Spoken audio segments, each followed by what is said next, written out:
One aspect of deer hunting that I hear talked about all the time, and it kind of cracks me up, is hunting the wind. Everybody talks about hunting the wind. Generally speaking, hunters set their stands and hunt certain areas based on what wind is best for their setup so that they don't get winded. But one thing you very rarely hear talked about is setting your stand so the deer have the wind and you can manipulate them in certain ways, because these big mature bucks, even during the peak of the rut, a lot of the times you are going to catch them on their feet during daylight hours when they have the wind in their favor. Imagine you're a big old mature deer that has been around the block, and my favorite tactic is setting up on the downwind side of bedding areas. So if I'm a buck, there's two different things for a morning hunt. When a buck comes through a bedding area, he's got two things on his mind: his own safety and his instinct to breed. What they will generally do is swing around the downwind side of a bedding area to check for does in the area, check for other bucks. They can smell every single individual deer that happen to be bedded in this spot.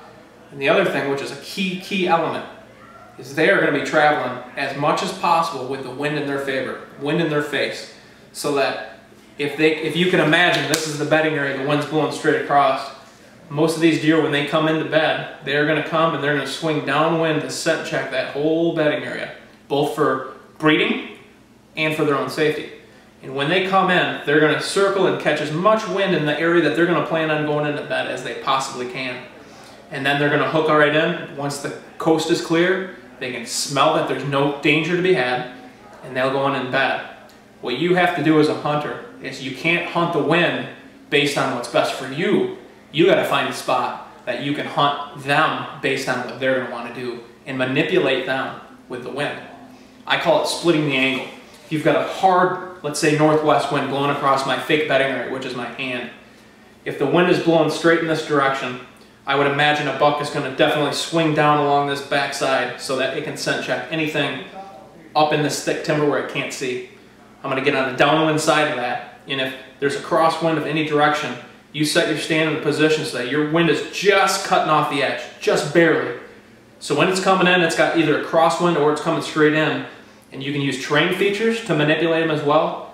Creek crossings, ridges, fence crossings, things like that. You have to put yourself in positions where you can just barely have the wind on these bucks, but let them believe that it's safe and that it's a secure area for them to go into bed or just for scent checking during the rut. These thick, nasty areas are awesome places to catch bucks midday, in the mornings coming in. And I tell you, I can't emphasize it enough.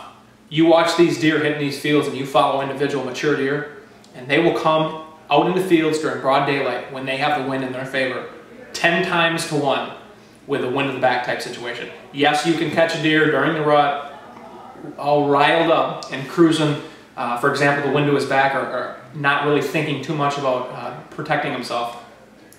But 9 times out of 10, man, they're going to be traveling with the wind in their favor, and you can use that. You can manipulate them with that.